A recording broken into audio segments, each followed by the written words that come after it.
ये सीड मुझे इमॉर्टल बना सकता है। सुनने में तो लग रहा है कि लाइफ सेट है, लेकिन भाई इसकी प्राइस सुनोगे तो शायद तुम भी कहोगे इतनी भी क्या लाइफ सेट की जिंदगी ही अनसेट हो जाए। पूरे 18 साल खामोश रहना था, यानी भाई बंदा गुमशुदा। और मैं 18 साल तक अंदर ही अंदर घुटता रहा।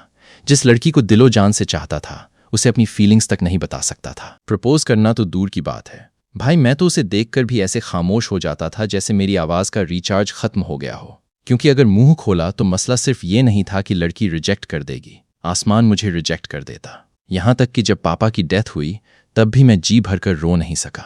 बाकी सब लोग रो रहे थे और मैं भी रोना चाहता था, लेकिन अंदर से सीड कह रहा था भाई कंट्रोल। अभी बिजली का मौसम नहीं है, यहां बंदा गम में भी रो न सके, यानी गम भी दिल में रखो और आंसू भी पेंडिंग रखो। मरते वक्त पापा ने मुझे बस इतना समझाया था कि 18 साल का होने तक वेट करना है। उसके बाद मेरे अंदर मौजूद ये सीड मुकम्मल इवॉल्व हो जाएगा और मेरी बॉडी दुनिया की सबसे पावरफुल बन जाएगी। लेकिन एक छोटा सा रूल था, 18 साल से पहले मुंह नहीं खोलना, क्योंकि अगर मैंने मुंह खोला तो सीड की एनर्जी लीक हो जाएगी और आसमानी बिजली डायरेक्टली मेरे ऊपर गिरेगी। यानी भाई सिर्फ एक लफ्ज बोला लव यू और ऊपर से टारगेट लॉक्ड, सीधा कैरेक्टर डिलीट। यानी यहां मुंह खोलने का मतलब राज बताना नहीं, अपनी जान को अनइंस्टॉल करना था। सच बताऊं, ये डील मुझे थोड़ी सी स्कैम लग रही है भाई। देखो, मेरे 18th बर्थडे से ठीक एक दिन पहले मेरी मंगेतर हाथ में चाकू लेकर बोली मैं सुसाइड कर लूंगी पर इस गूंगे से शादी नहीं करूंगी। भाई लोग 18th बर्थडे पर केक काटते हैं, यहां मेरी मंगेतर चाकू लेकर खड़ी थी। फर्क सिर्फ इतना था कि केक की जगह मैं मौजूद था। एलिंग मेरी बात सुनो, 10 साल पहले जांग फैन के डैड ने हमारे दादाजी की जान बचाई थी। इसी एहसान के बदले दादाजी ने प्रॉमिस किया था कि तुम दोनों 18 साल के होते ही शादी करोगे। यानी भाई जान बचाने का बदला जान बचाने वाले को नहीं, शादी करने वाले को मिल रहा था। अगर तुमने ये डील तोड़ी तो लोग हमारे फैमिली को एहसान फरामोश कहेंगे। इस बीच सब लोग कोने में खड़े मुझे देखकर कानाफूसी कर रहे थे। लुक तो ठीक ठाक है पर बेचारा गूंगा है, यानी लुक पास, आवाज फेल, ऊपर से कोई स्पिरिचुअल रूट भी नहीं है। जबकि एलिंग 6 ग्रेड रूट वाली अल्टीमेट जीनियस थी। भाई एक तरफ अल्टीमेट जीनियस और दूसरी तरफ मैं, मुकाबला ही कहां बनता था। किंग सेट के एल्डर्स की उस पर नजर थी और वो उसे अपनी खास डिसाइपल बनाने वाले थे। उसका फ्यूचर ब्राइट था। दोनों में जमीन आसमान का फर्क था, दोनों अलग ही दुनिया के लोग थे। यानी इन दोनों को मिलाने के लिए सिर्फ शादी नहीं, पूरी दुनिया की किस्मत बदलनी पड़ती। सुनिए, अगर बात नहीं बन रही तो एलिंग की जगह यूरान की शादी करा देते हैं इससे। उसके पास खड़ी उसकी माँ वांग यिंग फेंग ने बेबसी से कहा। शू फैमिली के सब लोगों की नजरें सीधे शू यूरान पर टिक गईं। लड़की कमाल की खूबसूरत और एकदम अप्सरा थी, लेकिन बैड लक ये था कि वो एक सौतेली माँ की बेटी थी। इसलिए शू फैमिली में उसकी वैल्यू शू एलिंग के सामने कुछ भी नहीं थी। यानी खूबसूरती फुल, लेकिन फैमिली में वैल्यू लो। वांग फेंग का अपनी बेटी को बचाकर यूरान को एक गूंगे के पल्ले बांधना फैमिली के कई लोगों को हजम नहीं हो रहा था। यूरान जैसी पटाखा लड़की के सामने जैंग फैन जैसा गूंगा कहीं स्टैंड ही नहीं करता था। भाई यहां तो लड़की को देखकर लग रहा था कि शादी के बाद भी वही बोलेगी और वही जवाब भी देगी। भाई यहां तो कंपैटिबिलिटी का सवाल ही नहीं, ब्लूटूथ भी कनेक्ट नहीं हो रहा था। ये सुनते ही यूरान के चेहरे का रंग उड़ गया। उसने अपने हाथ जोड़े और रोते हुए मिन्नतें करने लगी। पापा, मैं आपकी सेवा करना चाहती हूँ, प्लीज मेरी शादी मत कराइए। यूरान, हमारी फैमिली 100 साल से डाउन चल रही है। बड़ी मुश्किल से तुम्हारी बहन जैसी जीनियस मिली है। हमारी फैमिली का फ्यूचर इसी पर टिका है। यानी फैमिली का फ्यूचर बचाने के लिए बेटी का फ्यूचर कुर्बान। समझो पापा, तुम्हारे आगे हाथ जोड़ रहे हैं। अपनी बहन की जगह तुम जांग फैन से शादी कर लो। उसे अब भी सोच में डूबा देख शू जेंग यान ने अपने घुटने टेक दिए। क्या पापा को तुम्हारे पैरों में गिरना पड़ेगा? यूरान एकदम डर गई और उसने फौरन उन्हें उठाया। पापा, आप ऐसा मत करो, मैं शादी के लिए तैयार हूं, मैं कर लूंगी शादी। यानी इमोशनल ब्लैकमेल का मिशन सक्सेसफुल। ये सुनकर शू जेंग यान के चेहरे पर सुकून की स्माइल आई। उसने मेरी तरफ देखा और बोला, फैन बेटा, तुम्हारा क्या सोचना है? मैं शांति से वॉक करता हुआ यूरान के सामने गया। उसके चेहरे पर आंसू देखकर दिल में एक अजीब सा दर्द हुआ। कितनी बेचारी है ये, पूरी फैमिली ने मिलकर इसके खिलाफ गेम खेल दिया। शू फैमिली का कभी इरादा था ही नहीं कि वो अपनी स्टार बेटी एलिंग की शादी मुझसे कराएं। उन्होंने तो पहले से ही यूरान को बलि का बकरा बनाने का फुल प्रूफ प्लान सेट कर रखा था। एलिंग का सुसाइड ड्रामा, वांग यिंग फेंग का ये रिप्लेसमेंट आइडिया और फिर जेंग यान का ये इमोशनल अत्याचार, सब कुछ स्क्रिप्टेड था। भाई इतनी प्लानिंग तो लोग बिजनेस शुरू करने से पहले भी नहीं करते। यूरान इतनी सिंपल और इनोसेंट थी कि आसानी से इनके जाल में फंस गई। ऐसी मासूम लड़की को मैं कैसे हर्ट कर सकता था? मैंने अपनी जेब से पेन पेपर निकाला और एक नोट लिखा। अंकल, यूरान को फोर्स मत कीजिए। शू फैमिली ने 10 साल तक मेरा ख्याल रखा। इससे मेरे डैड का एहसान बराबर हो गया। ये शादी का कॉन्ट्रैक्ट यहीं खत्म समझा जाए। यानी भाई सब शादी करवाने में लगे थे और मैं कॉन्ट्रैक्ट कैंसिल करने में। सच तो यह है कि यूरान के अलावा भी मैं खुद ये शादी तोड़ना चाहता था। 10 साल पहले जब मैंने और डैड ने दादाजी को बचाया था, तब से हम इसी घर में रह रहे थे। 3 साल पहले जब डैड गुजरे तो वक्त के साथ रंग बदलने लगा। शू फैमिली के लोग मुझसे कटना शुरू हो गए। मैं समझ गया था कि उनका पेशेंस अब खत्म हो चुका है। अगर उन्हें अपनी फैमिली की इज्जत की फिक्र न होती तो ये मुझे बहुत पहले धक्के मारकर निकाल चुके होते। यानी भाई, रिश्ता सिर्फ कागज पर बाकी था, दिल में तो सबका लॉग आउट हो चुका था। अब मुझे समझ आ गया था कि मेरे जाने का वक्त हो गया है। मेरा नोट पढ़ते ही शू जेंगयान अंदर उछल पड़ा। जांग फैन का इस घर में रहना मतलब रोज जेंगयान को याद दिलाना कि वो हमारे कितने बड़े कर्जदार हैं। सालों से ये बात उसके गले की हड्डी बनी हुई थी। अब जब मैं खुद जा रहा था तो ये उसके लिए जैकपॉट जैसी न्यूज़ थी। भाई, बंदा घर से जा रहा था और सामने वाले की तो जैसे जैकपॉट लग गई थी। पर ट्विस्ट देखो, वांग यांग फेंग एकदम झूठी हमदर्दी दिखाते हुए बोली, फैन बेटा, ऐसा कैसे हो सकता है? ये शादी दादाजी ने तय की थी। हमारी क्या मजाल जो उनका हुक्म टालें? कल को वो टूर से वापस आए और उन्हें पता चला कि हमने वादा नहीं निभाया तो हम दोनों कहीं के नहीं रहेंगे। अगर तुम सच में हमारे 10 साल के एहसान का बदला चुकाना चाहते हो तो यूरान से शादी कर लो। हम सब एक ही फैमिली बन जाएंगे। भाई, फैमिली बनाने का प्लान था या मेरी शादी की बुकिंग? फैमिली के कुछ शातिर लोग वांग यिंग फेंग का असली गेम समझ चुके थे। वो यूरान की लाइफ इस गूंगे से शादी कराकर तबाह करना चाहती थी ताकि उसकी अपनी बेटी एलिंग के रास्ते का हर कांटा साफ हो जाए। यूरान अपनी ग्रेस और लुक्स की वजह से दूर दूर तक फेमस थी। बड़े बड़े खानदानों के लड़के उस पर लाइन मारते थे। अगर उसकी शादी किसी रईस या किसी पावरफुल बंदे से हो जाती तो वह एलिंग के लिए बड़ा खतरा बन सकती थी। अब उसे इस जीरो रूट वाले कबाड़ के साथ बांधकर वो हमेशा के लिए सेफ होना चाहती थी। कितनी नागिन औरत थी ये। मैं ये पूरा सीन एकदम क्लियर देख रहा था। रोती हुई यूरान को देखकर मैंने एक ठंडी सांस ली और सोचा, अगर आज मैंने इसकी हेल्प कर भी दी तो मेरे जाने के बाद ये वांग यांग फेंग के टॉर्चर से नहीं बच पाएगी। तब इसकी हालत इस गूंगे से शादी करने से भी बदतर हो जाएगी। इन सालों में यूरान इकलौती थी जिसने मुझसे तमीज से बात की थी। जिस साल डैड मरे, मैं सदमे में भयंकर बीमार हो गया था और 7 दिन 7 रात बेड पर पड़ा रहा। पूरी शू फैमिली तमाशा देख रही थी, पर वो यूरान ही थी जिसने दिन रात एक करके मेरी केयर की और मुझे मौत के मुंह से निकाला। इसलिए मेरा भाई, जब पूरी फैमिली ने मुंह मोड़ लिया था, ये लड़की तब भी मेरे साथ खड़ी थी। दिल तो पिघलना ही था। अगर आसान अल्फा 2 में समझाऊं तो ये लड़की मेरे लिए नर्स, डॉक्टर और केयर टेकर सब बन गई थी। ज़मीर नहीं माना कि मैं इस प्यारी लड़की को इस जहन्नुम में सड़ने के लिए अकेला छोड़ दूं। काफ़ी सोचने के बाद मैंने भारी मन से पेन उठाया और वांग यिंग फेंग के सामने बस एक वर्ड लिखा। हाँ, वांग यिंग फेंग के चेहरे पर एक कमीनी मुस्कान आ गई। यूरान, जल्दी से जांग फैन को ले जाओ और उसके कपड़ों का नाप दिलवाओ। 1 महीने बाद तुम दोनों की शादी है। वो जल्द से जल्द ये चैप्टर क्लोज करना चाहती थी ताकि कोई नया झोल न हो। भाई, मैंने सिर्फ एक वर्ड लिखा था और इधर शादी की पूरी प्लानिंग शुरू हो गई। यूरान ने अपने आंसू पोंछे और सूजी हुई आंखों से मेरे पास आई। मेरे साथ आओ, मुझे तुमसे कुछ बात करनी है। अपने कमरे में जाकर यूरान ने ड्रेसिंग टेबल का दराज खोला और कोने से छुपाकर रखा हुआ एक छोटा सा पाउच निकाला जिसमें थोड़े बहुत सिक्के और पैसे थे। छोटे गूंगे, तुम्हें हाँ नहीं कहना चाहिए था, यूरान ने उदास होकर कहा। वो दिल से नहीं चाहते कि तुम्हारी शादी मुझसे हो। वो बस एहसान फरामोश नहीं कहलाना चाहते। जैसे ही मेरी बहन किंग सेट में जाएगी, वो तुम पर जुल्म करेंगे और तुम्हें घर से निकाल देंगे। ये सुनकर मैं मुस्कुराया। चलो, लड़की इतनी भी डम नहीं है। यूरान ने वो पैसों की पोटली मेरी हथेली में थमाई और बड़े प्यार से बोली, ये पैसे लो और ये महल छोड़कर इस शहर से दूर चले जाओ। मैं नहीं चाहती कि जैसी लाइफ मैं जी रही हूं वैसी तुम्हें भी जीनी पड़े। भाई, लड़की मुझे बचाने के लिए अपनी सेविंग्स तक देने को तैयार थी। अब दिल कैसे ना आए। मैंने नोट पर लिखा, और तुम्हारा क्या? यूरान के चेहरे पर एक बेबसी भरी स्माइल आई। ये मेरा घर है। ये लोग मेरे साथ जैसा भी बर्ताव करें, मैं नहीं भाग सकती। तभी बाहर नौकरानियों की हंसने बोलने की आवाज़ आई जो स्टोर रूम की तरफ सिल्क के कपड़े लेने जा रही थी। वो पैनिक हो गई। तुम जल्दी निकलो, सोचो मत। पर यह सोचते ही कि शायद ये हमारी आखिरी मुलाकात है और लाइफ में कभी इस बचपन के दोस्त को नहीं देख पाएगी, उसका दिल भर आया। उसने रोते हुए कहा, बाहर जाकर किसी अनजान पर भरोसा मत करना। किसी का दिया कुछ मत खाना, पानी मत पीना और हाँ, किसी से ज्यादा बात मत करना। अगर लोगों को पता चला कि तुम बोल नहीं सकते तो वो तुम्हें बहुत परेशान करेंगे। समझ गए ना छोटे गूंगे? बोलते बोलते उसके आंसू टपक पड़े। मैंने धीरे से उसके सिर पर हाथ रखा। अब से तुम्हें मुझे हस्बैंड कहना चाहिए। भाई, बस इतने साल बाद वॉइस ऑन की और सीधा हस्बैंड वाला अपडेट। तो तुम बोल पड़े? तुम गूंगे नहीं हो क्या? मैंने कब कहा था कि मैं गूंगा हूं? तो तुम नाटक कर रहे थे। पर क्यों?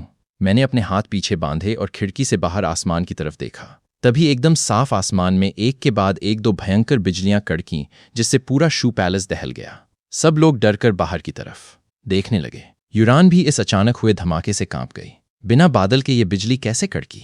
यूरान ने जब मेरे चेहरे पर एक गहरा दुख देखा तो उसे लगा कि मेरा कोई बहुत बड़ा सीक्रेट है।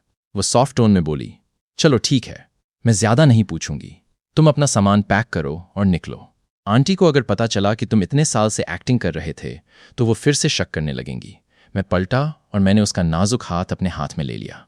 मैं कहीं नहीं जा रहा, मैं यहीं रुकूंगा, तुमसे शादी करूंगा और आज से तुम्हारी जिम्मेदारी मेरी। भाई, ये जुमला बोला और बेचारी यूरान का पूरा सिस्टम हैंग हो गया। यूरान का खूबसूरत चेहरा पल भर में टमाटर की तरह लाल हो गया। उसके कानों में तुम्हारी जिम्मेदारी मेरी वर्ड गूंज रहे थे, जिससे उसका दिल जोर जोर से धड़कने लगा। उसने झटके से अपना हाथ छुड़ाया और शर्माते हुए बोली, ज्यादा बड़ी बड़ी बातें मत करो, तुम्हारा कल्टीवेशन लेवल तो मुझसे भी डाउन है। भाई, लड़की रोमांस से सीधा कल्टीवेशन लेवल पर आ गई। मैं बस मुस्कुरा दिया क्योंकि आज इस 18 साल के कैद वाले वक्त का लास्ट डे था। कल सुबह मेरे अंदर का वो बीज ब्लास्ट होने वाला था।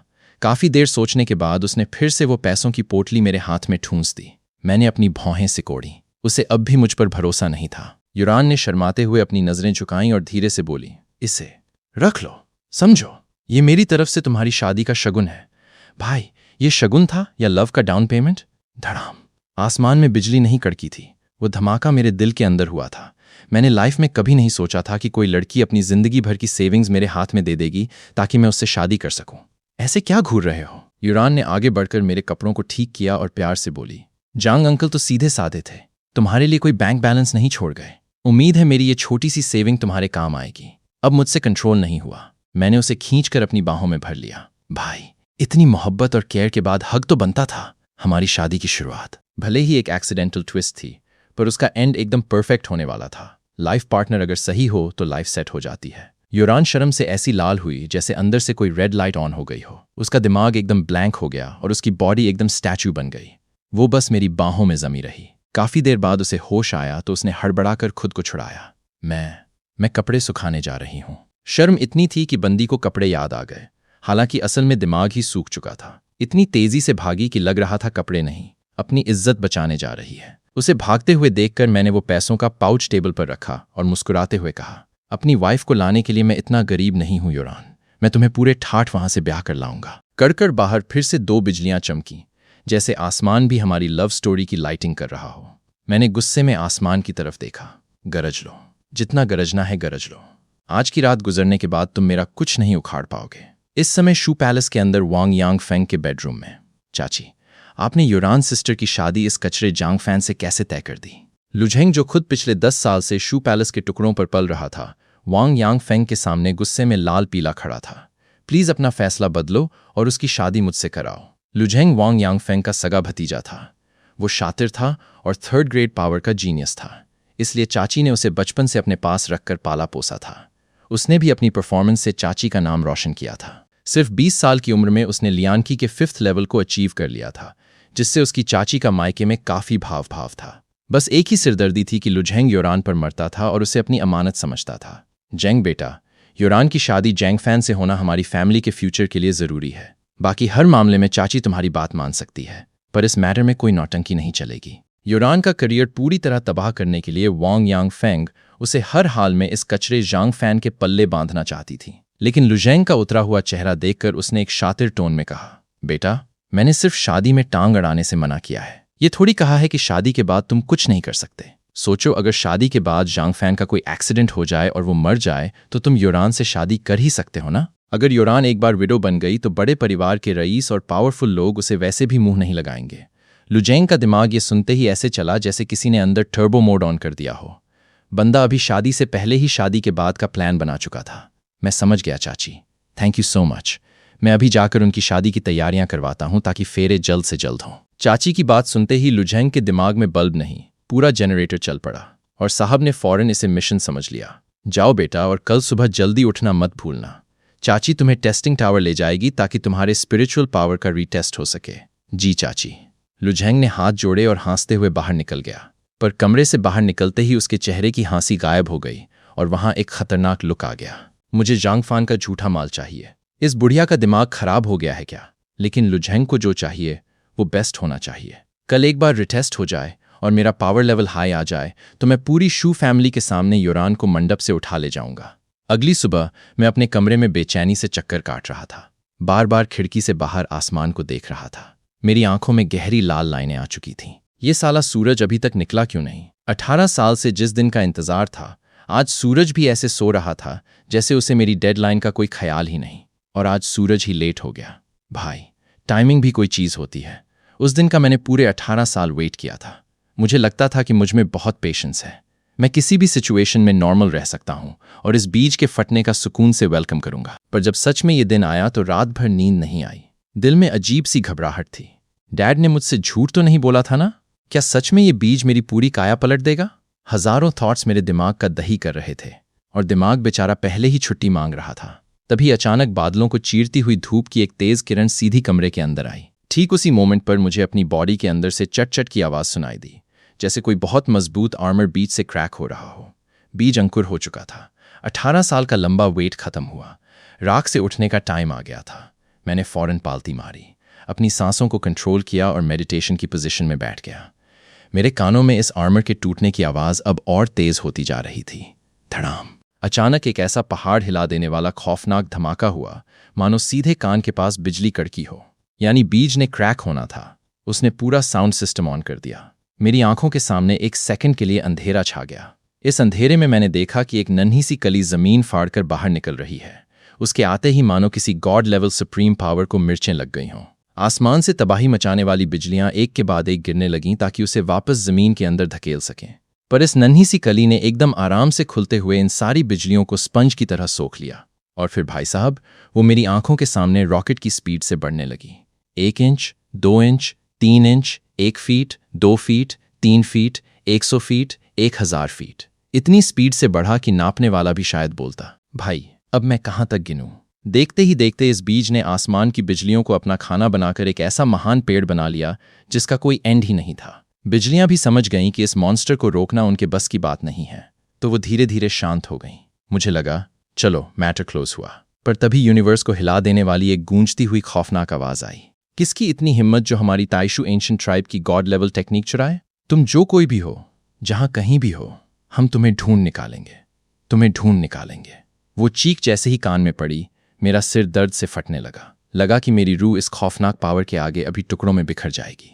ठीक इसी क्रिटिकल मोमेंट पर ताइशू एंशिएंट ट्री से एक ग्रीन मैजिकल लाइट निकली और मेरी बॉडी में समा गई। तब जाकर वो जानलेवा दर्द धीरे धीरे गायब हुआ और इस ग्रीन लाइट के जादू से फाइनली मेरे डांटियन में एक स्पिरिचुअल पावर पैदा हो गई।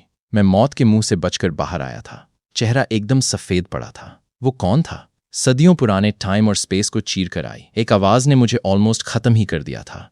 और उसने इस पेड़ को ताइशू ट्राइब का क्यों बताया? क्या डैड ने मुझसे कोई बहुत बड़ा सीक्रेट छिपाया था? काफी देर बाद जाकर मेरे दिल की धड़कन नॉर्मल हुई। मैंने अनजाने में अपने पेट की तरफ देखा तो मेरी आवाज कांपने लगी। Spiritual power! फाइनली मेरे पास स्पिरिचुअल पावर आ गया। इस एक लम्हे के लिए मैंने पूरे 18 साल वेट किया था। अगले ही लम्हे में गहरी बेबसी और इमोशन के साथ घुटनों के बल जमीन पर बैठ गया। डैड, आप देख रहे हैं ना?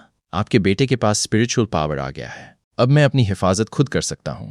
आपकी रूह को अब सुकून मिल जाएगा। काफी देर बाद जब मैं नॉर्मल हुआ तो मैंने अपनी पावर को गौर से देखना शुरू किया। पर देखते ही मेरे तोते नहीं, पूरा तोता खाना उड़ गया। मेरी स्पिरिचुअल पावर एकदम ट्रांसपेरेंट थी। इसमें कोई कलर ही नहीं था। नॉर्मली पावर लाल, नारंगी, पीले, हरे, नीले, जामुनी, काले या सफेद होते हैं। ट्रांसपेरेंट तो कभी सुना ही नहीं था। शू यिलिंग की पावर डार्क ब्लू थी, जो दिखाता था कि वो 6th ग्रेड पावर वाली जीनियस है। कहानियों में सबसे टॉप पर व्हाइट पावर होता है, जो 9th ग्रेड को दर्शाता है। पर इस ट्रांसपेरेंट पावर का क्या सीन है, ये तो कोई नहीं जानता था। लगता है टेस्टिंग टावर जाकर ही कंफर्म करना पड़ेगा। इस महाद्वीप पर TNG पैलेस नाम की एक बेहद पुरानी और खतरनाक पावर थी। और ये जो नामी गिरामी किंग सेट है, ये तो उनके अंडर आने वाले 9 में से बस एक था। TNG पैलेस ने हर शहर में एक टेस्टिंग टावर बना रखा था, जहां कोई भी जाकर फ्री में अपनी पावर चेक करवा सकता था।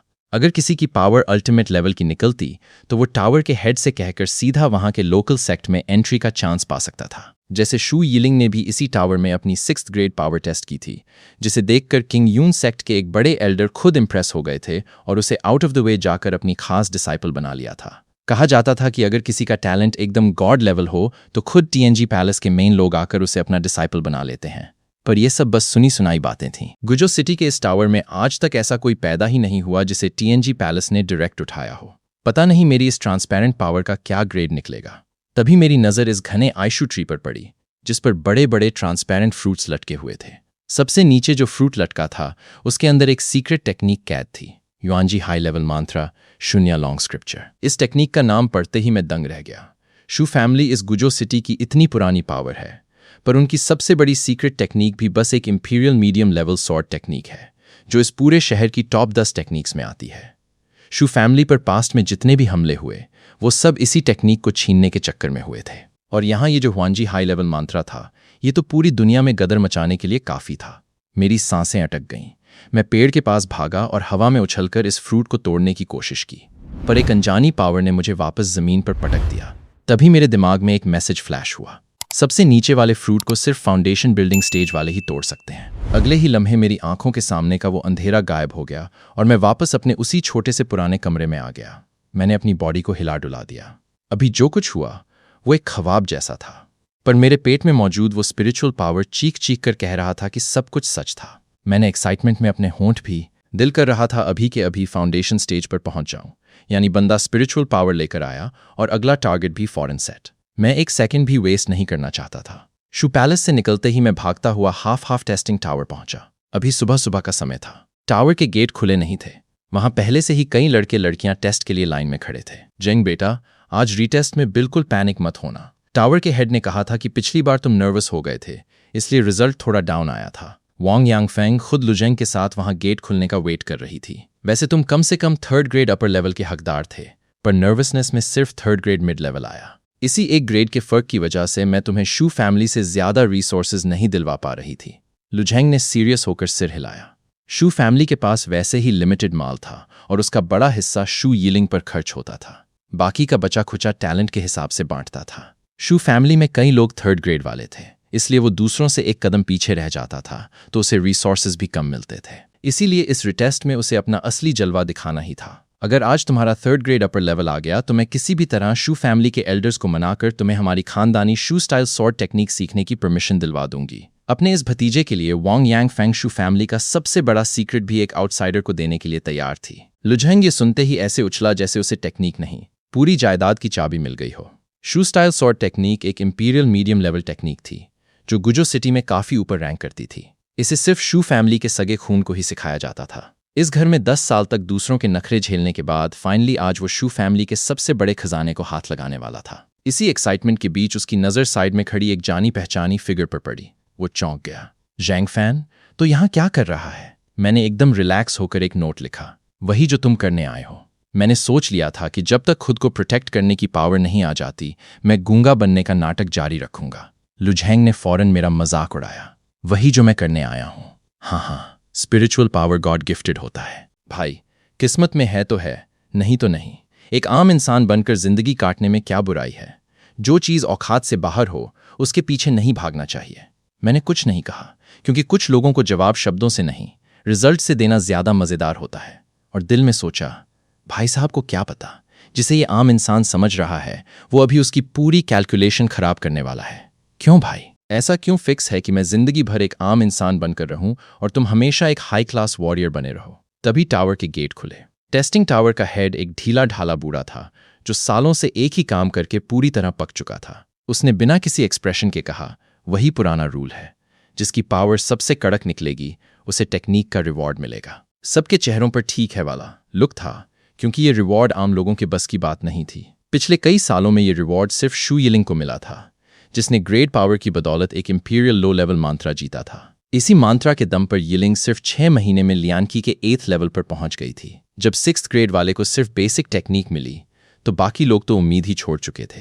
पर मेरा दिमाग फौरन चमका, यानी यहाँ फ्री में टेक्निक भी मिलती है। फाउंडेशन स्टेज पर पहुंचने के लिए एक अच्छे मंत्रा की सख्त जरूरत थी। मंत्रा ही वो चाबी है जो आपके कल्टिवेशन लेवल को बढ़ाती है। सॉर्ड या पंच जैसी अटैकिंग टेक्निक्स के मुकाबले में मंत्रा ज्यादा कोर और कीमती होते हैं, जिन्हें हर परिवार छुपा कर रखता है। ये टेस्टिंग टावर ही एकमात्र जगह थी जहां एक आम लड़का इसे जीत सकता था, पर यह बहुत मुश्किल था। मुझे भी श्योर नहीं था कि मुझे कुछ मिलेगा या नहीं, क्योंकि मेरी इस ट्रांसपेरेंट पावर का क्या लेवल है मुझे खुद नहीं पता था। सब लोग टावर के अंदर गए। वहां कई अलग अलग प्राइवेट रूम्स थे। मैं और लुजेंग पास पास वाले रूम्स में घुस गए। मैंने रूम के सेंटर में हवा में तैरते हुए एक क्रिस्टल स्केल को देखा, जिस पर 9 अलग अलग कलर्स के मार्क बने थे जो 1 से 9 ग्रेड को दिखाते थे। जैसे ही आप इस पर हाथ रखते, वॉरियर की पावर क्रिस्टल स्केल पर अपना असली कलर चमका देती। जिससे उसका ग्रेड साफ हो जाता। मैं क्रिस्टल स्केल के पास गया और अपना हाथ उस पर रख दिया। तभी एक वूंज की आवाज़ आई और स्केल फौरन थरथराने लगा। एक चमकीली वेव नीचे से उठी और रेड मार्क तक पहुंच गई। फिर बिना रुके वो सीधा ऑरेंज पर चली गई।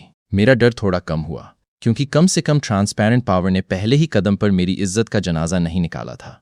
देखते ही देखते वो वेव येलो पर पहुंच गई और फिर बुलेट की स्पीड से ग्रीन मार्क को हिट किया। मेरा दिल जोर से धड़का।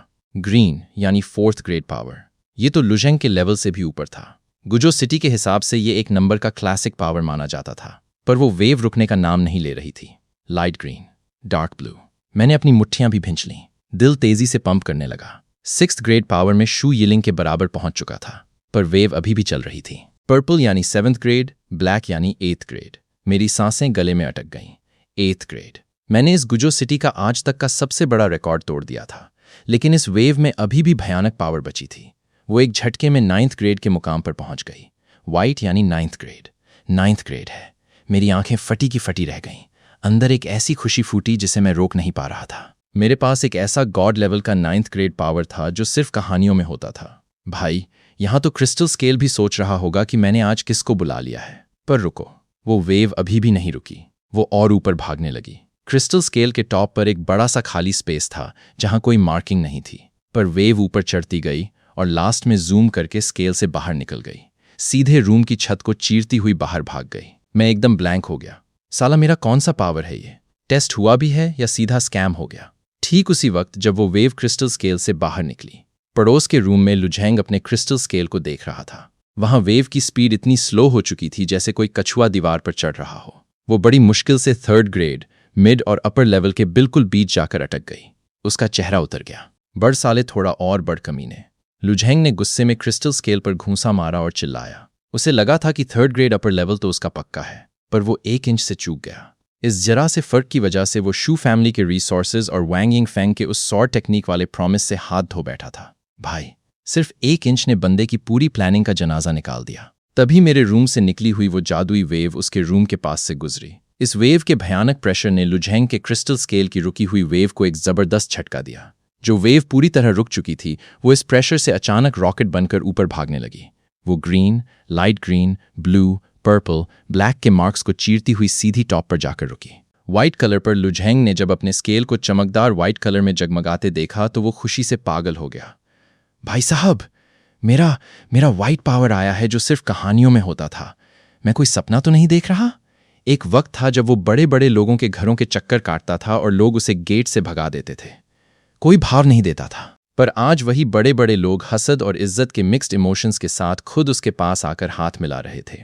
शहर के जो बड़े बूढ़े एल्डर्स सालों से अपने कमरों से बाहर नहीं निकले थे, वो भी शू जेंग्यान के पास आकर चिकनी चुपड़ी बातें कर रहे थे।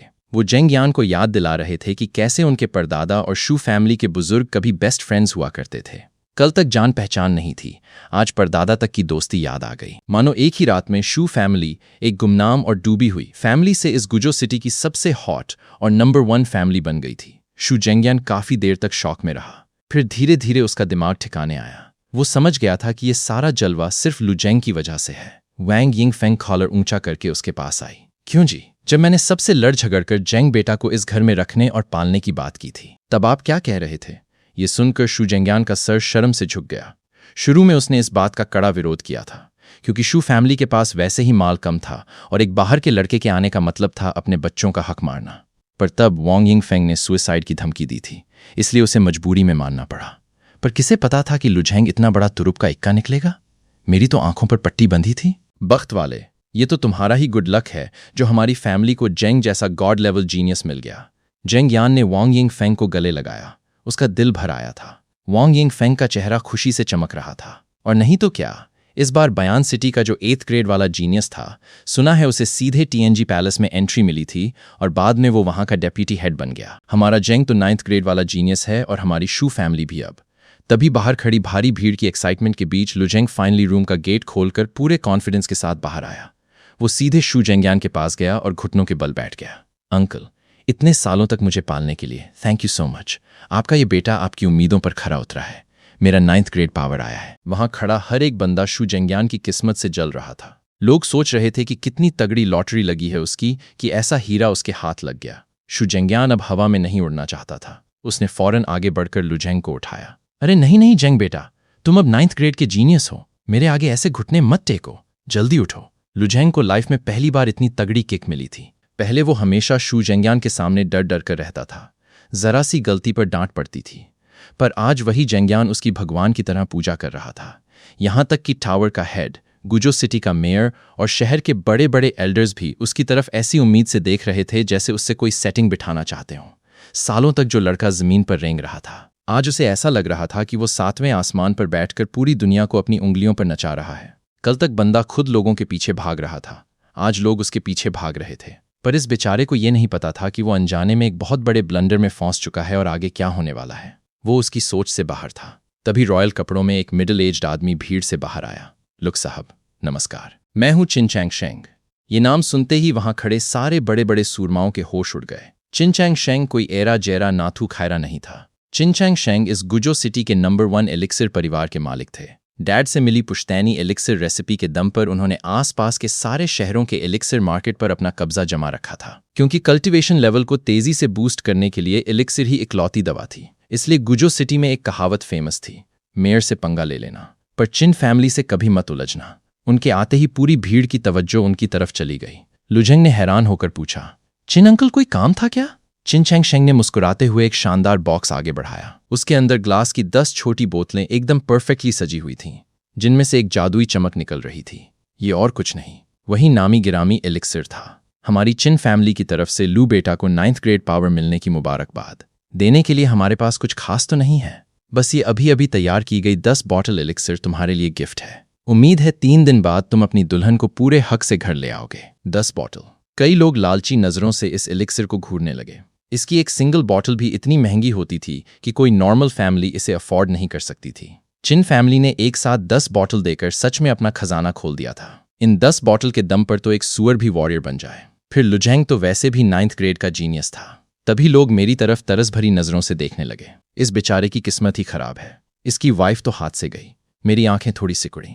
क्या चिन फैमिली खुलेआम लुझेंग को सपोर्ट कर रही है? शायद चिन चैंग ने मेरी वो नजर भांप ली थी।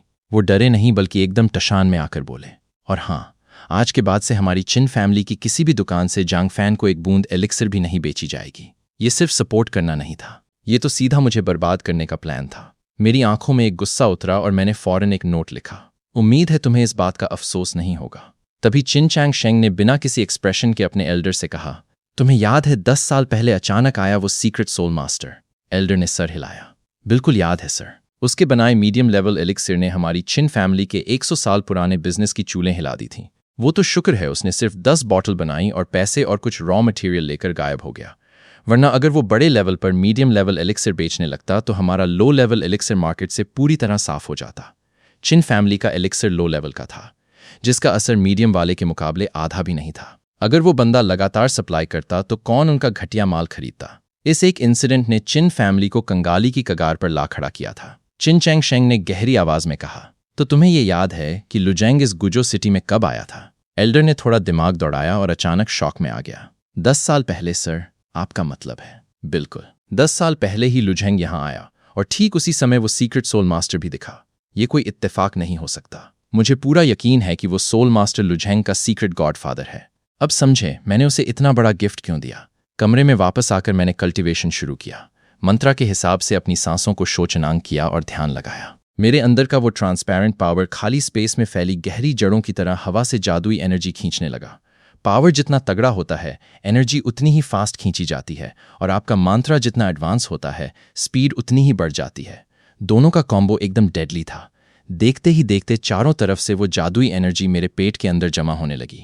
मैं बिना थके पूरी रात कल्टीवेशन में डूबा रहा। अगली सुबह जब मैंने अपनी आंखें खोलीं तो मैं हैरान रह गया। मैं कल्टीवेशन के 2nd लेवल पर पहुंच चुका था। मेरी खुशी का ठिकाना नहीं रहा। शू यिलिंग को 1st लेवल क्लियर करने में पूरे 3 दिन लगे थे और मैंने सिर्फ एक रात में 2nd लेवल अचीव कर लिया था।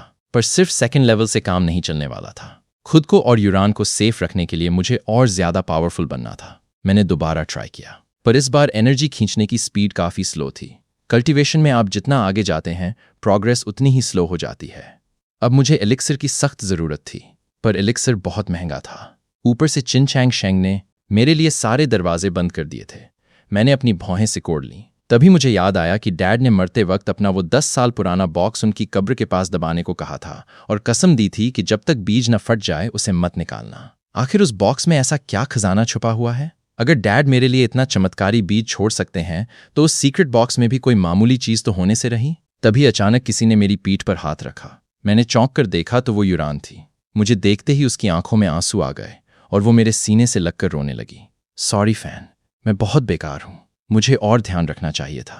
आंटी ने देख लिया और मैंने धीरे से उसकी पीठ थपथपाई और मुस्कुराते हुए कहा, पगली, मैं तो उल्टा तेरा थैंक यू करना चाहता हूं, मैं तुझसे गुस्सा क्यों होऊंगा? यूरान ने अपनी लाल आंखों से मुझे देखा।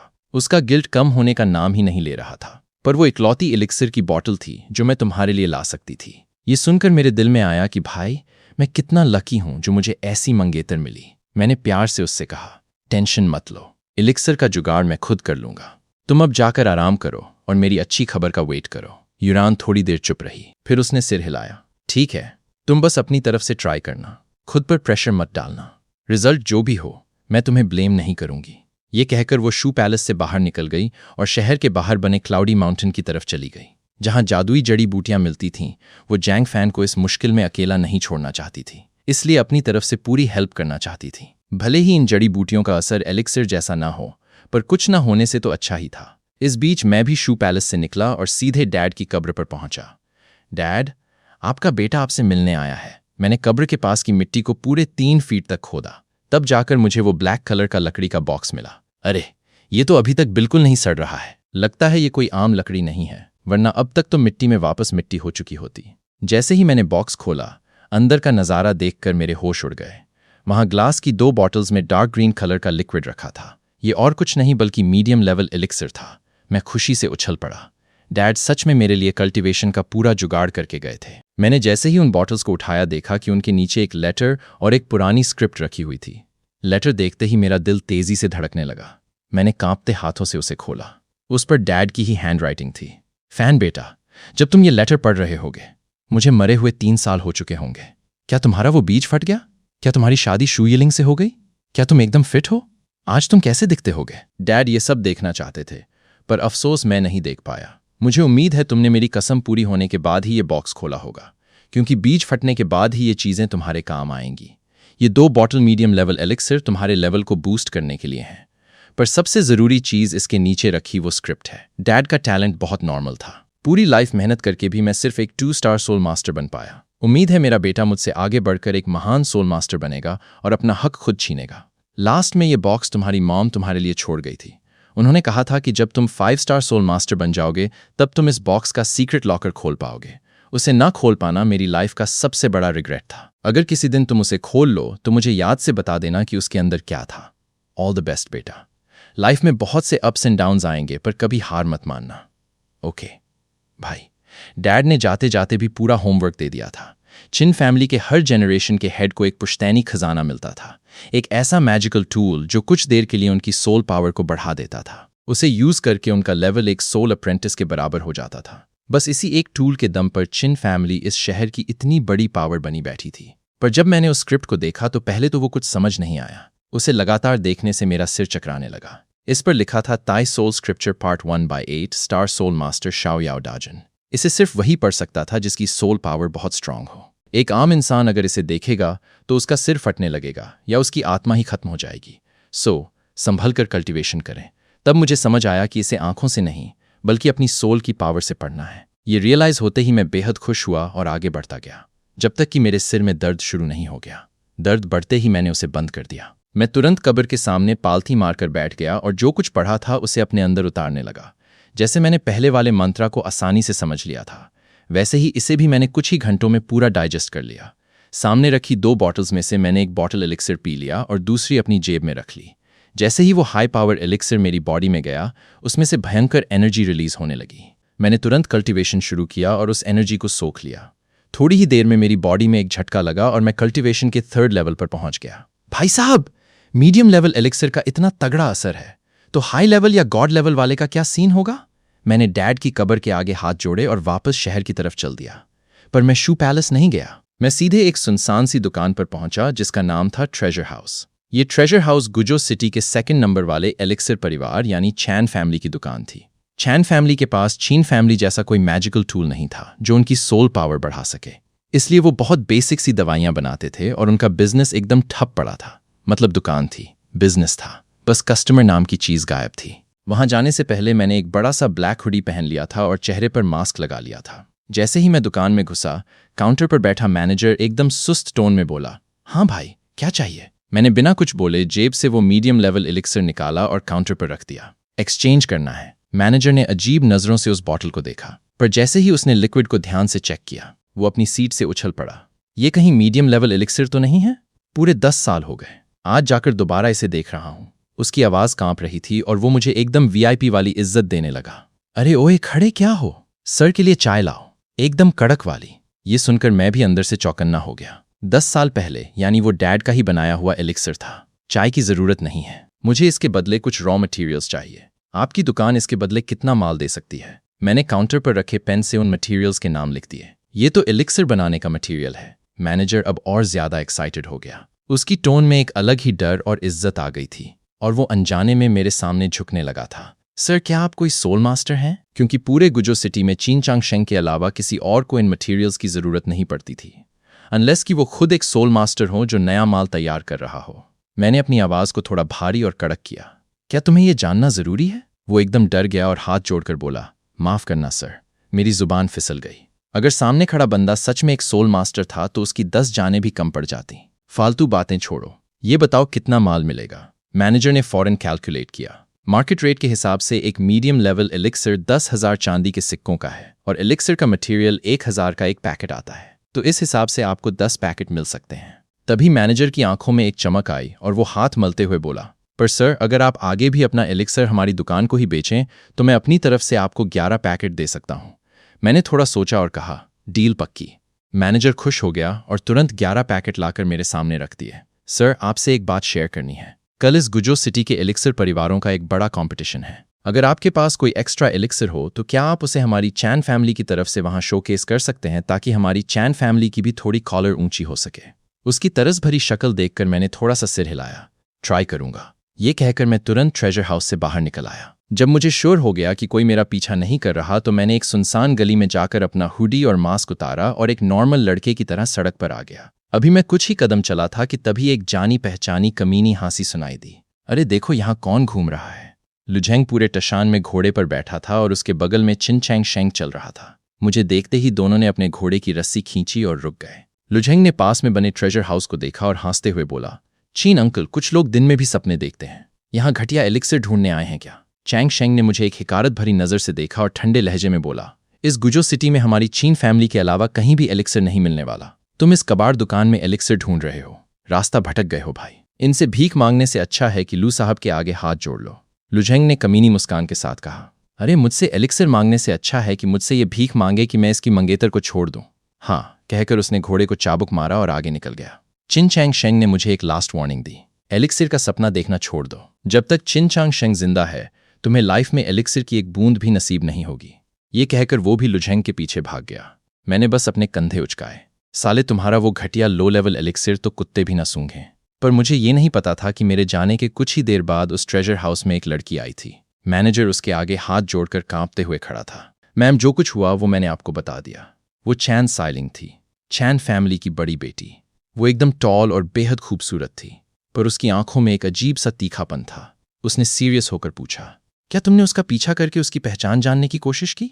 मैनेजर ने तुरंत मना किया, नहीं मैम, वो एक सोल मास्टर थे। अगर मैं उनके पीछे किसी को भेजता और उन्हें पता चल जाता तो हमारी चैन फैमिली का नामो निशान मिट जाता। तब जाकर चैन साइलिंग को थोड़ा सुकून मिला। हमने एकदम सही डिसीजन लिया। उन्हें एक्स्ट्रा मटेरियल देकर तुमने हमारे रिलेशन अच्छे किए हैं। चैन साइलिंग दिल से चाहती थी कि वो सोल मास्टर किसी तरह उनकी चैन फैमिली का हाथ पकड़ ले ताकि उनकी किस्मत बदल सके। उसके लिए वो कोई भी कीमत चुकाने को तैयार थी। इस बीच मैं जैसे ही वापस शू पैलेस पहुंचा, देखा कि पूरे घर में हड़कंप मचा हुआ था। एल्डर्स चिल्ला रहे थे, जल्दी ढूंढो, चाहे जमीन खोदनी पड़े, पर यूरान को ढूंढ कर लाओ। क्या यूरान गायब हो गई है? ये सुनते ही मेरा दिल बैठ गया। मेरे दिमाग में तुरंत सुबह का वो सीन आया जब वो मुझसे मिलकर अचानक चली गई थी। मेरे मन में एक बेहद डरावना ख्याल आया कि कहीं वो किसी बड़ी मुसीबत में तो नहीं फंस गई। ये पागल लड़की कहीं मेरे कल्टीवेशन के लिए जादुई जड़ी बूटियां ढूंढने तो नहीं भाग गई। अब तो रात होने वाली है और वो अभी तक वापस नहीं आई। कहीं वो किसी डेंजर में तो नहीं फंस गई। मैं तुरंत सिटी से बाहर भागा और पास की एक लौती जगह यानी क्लाउडी माउंटेन की तरफ दौड़ पड़ा, जहां ये मैजिकल जड़ी बूटियां मिलती थीं। मिस यूरान, अब ज्यादा नखरे मत करो, वरना यहां से नीचे गिरी तो कीमा बन जाओगी। कितना नुकसान होगा। एक गहरी खाई के किनारे छाती पर चमगादड़ का चमकता हुआ लोगो लगाए 3 गुंडे खड़े थे। वो खाई के नीचे देख रहे थे, जहां यूरान ने एक पतली सी जंगली बेल को दोनों हाथों से कसकर पकड़ रखा था। काफी देर से बेल पकड़ने की वजह से उसकी हथेलियों से खून बह रहा था।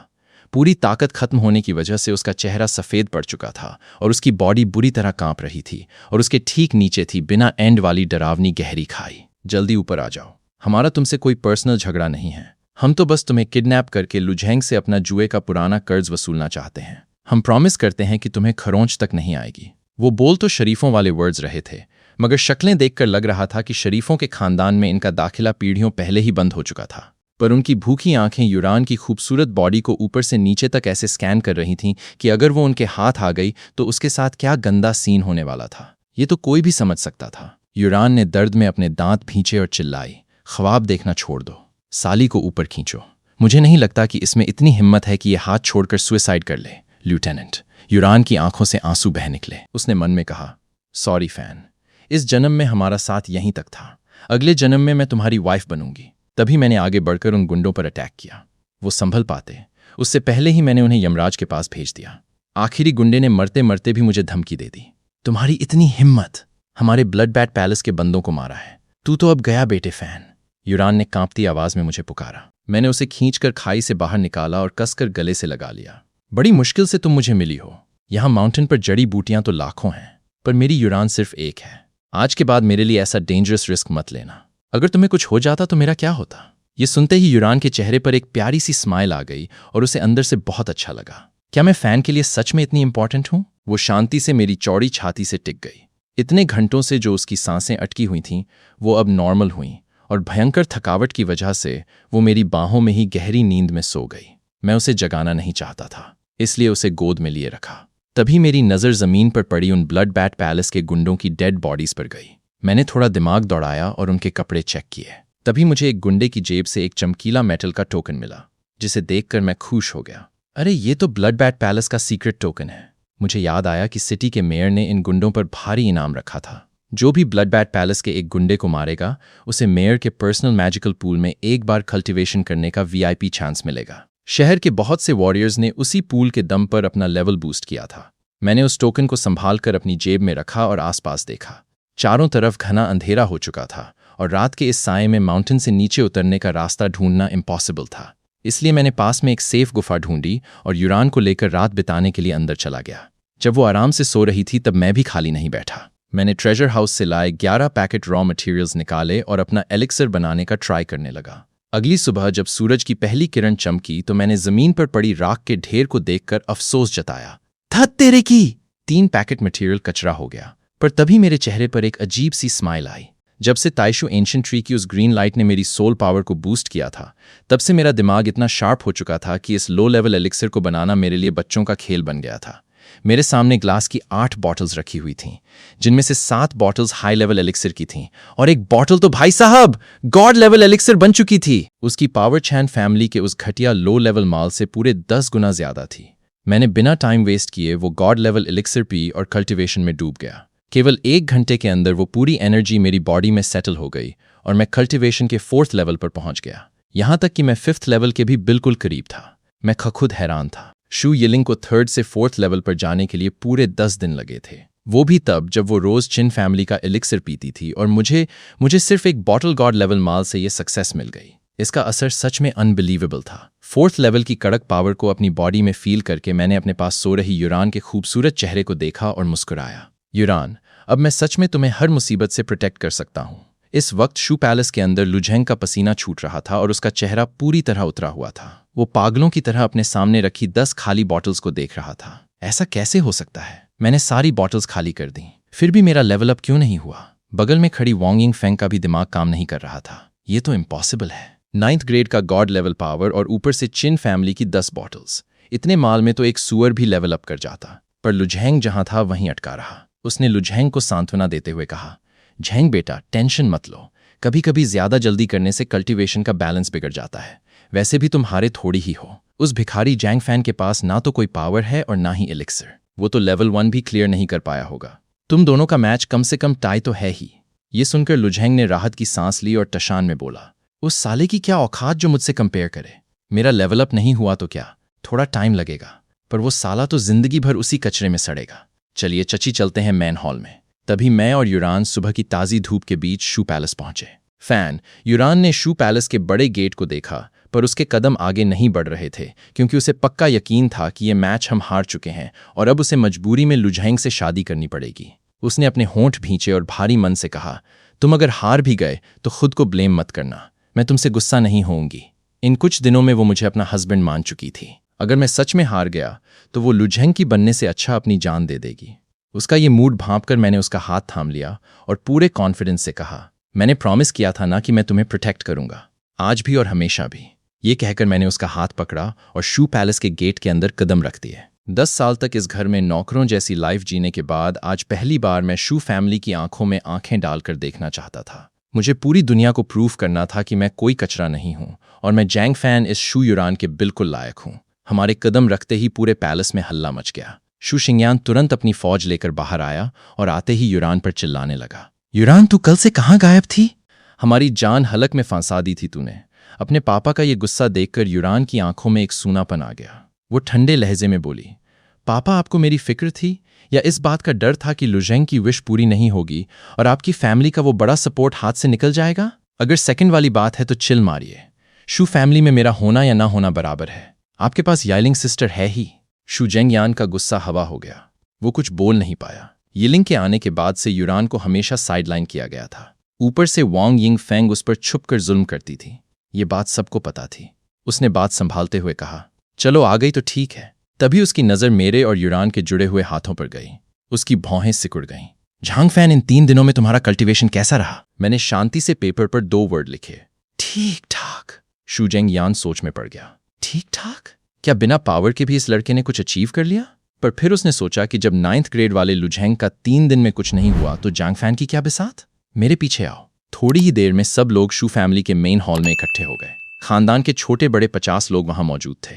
शू फैमिली की कई यंग लड़कियां सज धज कर लुझेंग के आसपास मंडरा रही थीं और उस पर लाइन मारने का ट्राई कर रही थीं ताकि उसका थोड़ा सा अटेंशन मिल सके। शू यिलिंग भी चेहरे पर एक प्यारी सी स्माइल लिए लुझेंग से हंस हंस कर बातें कर रही थीं। पर जैसे ही मैं हॉल के अंदर आया, यिलिंग के चेहरे की हंसी गायब हो गई। वो चिढ़कर बोली, मुझे तो लगा था तू डरकर शहर छोड़कर भाग गया। बाकी लोग भी मेरी तरफ देखकर लुझेंग से मेरी कंपैरिजन करने लगे और मेरा मजाक उड़ाने लगे। समझ नहीं आता इस साले में इतना ओवर कॉन्फिडेंस कहाँ से आता है जो लू भाई से टक्कर ले रहा है। शू फैमिली के टुकड़ों पर 10 साल तक पलने के बाद भी इसे अपनी औकात और हैसियत समझ नहीं आई। अगर मैं इसकी जगह होता तो बिना मैच के ही यूरान का हाथ लू भाई को सौंप देता। कम से कम सरेआम बेइज्जती तो ना होती। मेरा चेहरा एकदम सपाट था। इन 10 सालों में मैंने इतने ताने सुने थे कि अब मेरा दिल पत्थर हो चुका था। मैंने बिना टाइम वेस्ट किए हॉल के सेंटर में खड़े होकर पेपर पर लिखा, मैच कब स्टार्ट करना है? मेरे इस कड़क एटीट्यूड और कॉन्फिडेंस को देखकर वहां खड़े लोगों के चेहरों का रंग थोड़ा बदल गया। शू यिलिंग की आंखें भी थोड़ी हैरान हुई। वो मुझे ऊपर से नीचे तक देखने लगी। आज के जांग फैन में एक अलग ही टशान था। एक ऐसा कॉन्फिडेंस जो सीधे उसकी हड्डियों से निकल रहा था। क्या इसे सच में लगता है कि ये जीत जाएगा? पर यह इम्पॉसिबल है। लुझेंग की चमचागिरी करने वाली लड़कियां अपनी आंखें मटकाते हुए बोलीं, इसका टशान तो देखो भाई। कोई बाहर का बंदा देखेगा तो सोचेगा कि 9th ग्रेड पावर इसका आया है। अरे डूबते को तिनके का सहारा। बेचारा अपनी बीवी को हारने वाला है। लुझेंग की चमचियां तुरंत उसकी तारीफों के पुल बांधने लगीं। दादी बिल्कुल सही कह रही हैं। किसी और के बस की तो ये बात ही नहीं थी। वो तो वहीं अटका रहता।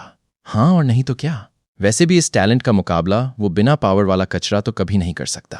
5th लेवल को परफेक्ट करना ही अपने आप में गॉड लेवल बात है। ये सुनते ही लुझेंग ने अपनी छाती फुलाई और घमंड से मुस्कुराया। क्यों जैंग फैन, कैसा लगा? भले ही मेरा लेवल अप नहीं हुआ, पर मैंने अपनी पावर को और सॉलिड कर लिया है। तुम ये मैच हार चुके हो। उसकी आंखें यूरान को देखकर चमकने लगीं और उसके गंदे दिमाग में कई तरह के सीन चलने लगे। मैंने पेन उठाया और एक स्माइल के साथ पेपर पर लिखा, 9th ग्रेड का गॉड लेवल पावर। ऊपर से चिन फैमिली का फुल सपोर्ट और टोटल परफॉर्मेंस बस इतनी सी। आसमान में उड़ने वाले असली ड्रैगन की तुलना जमीन पर रेंगने वाले कीड़े से करने की तुम्हारी हिम्मत कैसे हुई? वांग यिंगफेंग ने गुस्से में मेज थपथपाते हुए चिल्लाई। असली ड्रैगन? मैंने मन ही मन हंसते हुए पेपर पर लिखा और फिर अपनी मुट्ठी को हवा में पूरी ताकत से लहराया। सुन! मेरी मुट्ठी से एक बेहद प्योर और कड़क जादुई एनर्जी रिलीज हुई। जिसने हॉल में मौजूद हर एक इंसान की आंखें फटी की फटी छोड़ दी। कल्टीवेशन का फर्स्ट लेवल। फैन तुमने लेवल क्लियर कर लिया?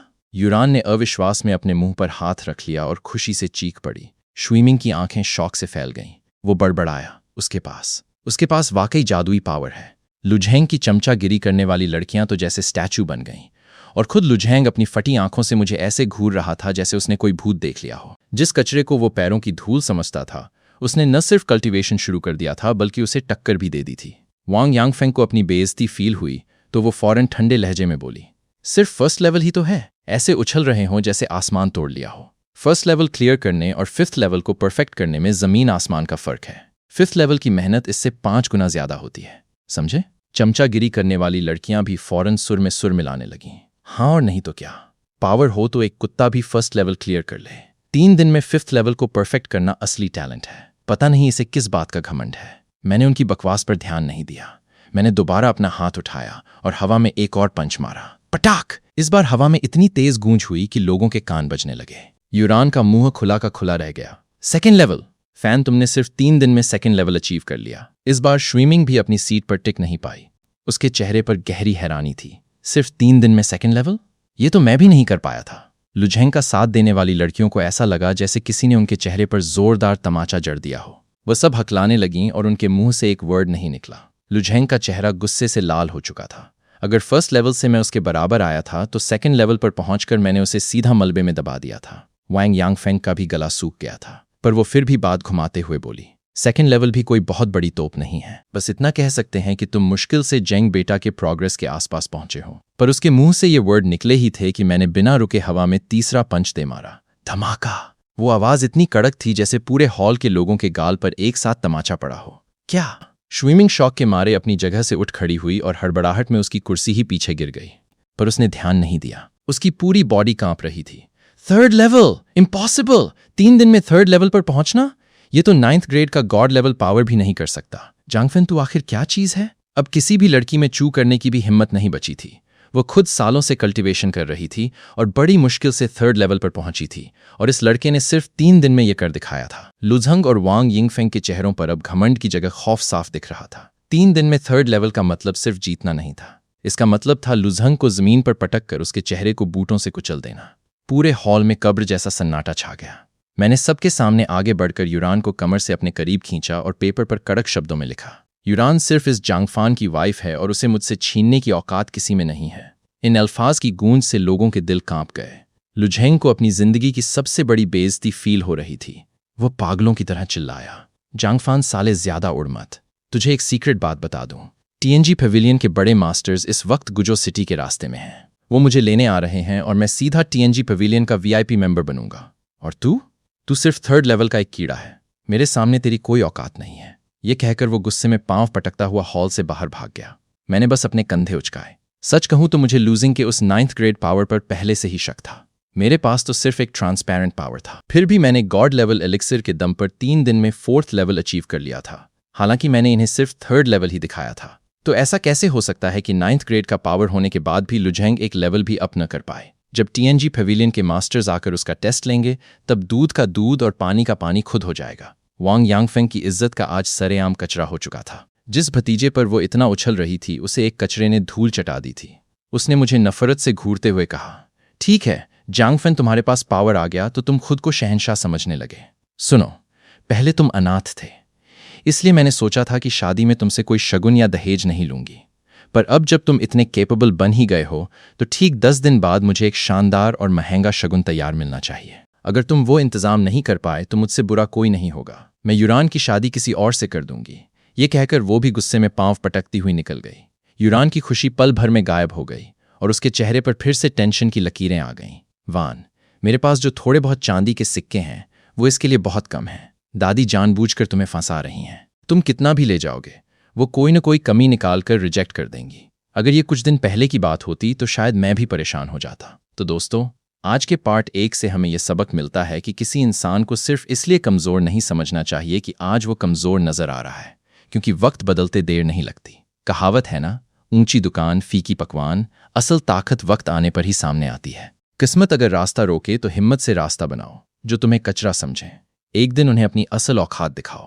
और अब जब जैंग फैन ने एक राजदार सोल मास्टर का रूप धार लिया है और चेन फैमिली के सामने एक बड़ी डील रखने वाला है, तो पार्ट 2 में देखना यह है कि आखिर वो चेन फैमिली से कितनी बोतलें एलिक्सर खरीदवाने वाला है। क्या उसकी असल पहचान सामने आ जाएगी या वो सबको अपनी चाल में फंसा देगा? ये जानने के लिए पार्ट 2 ज़रूर देखना। अगर आपको हमारी ये स्टोरी पसंद आ रही है तो वीडियो को लाइक करें और ऐसी ही और एनिमे स्टोरीज़ के लिए मून एनिमे को सब्सक्राइब करना मत भूलना। पार्ट 2 में मिलते हैं, तब तक अपना ख्याल रखना और याद रखना, असल कहानी अभी बाकी है।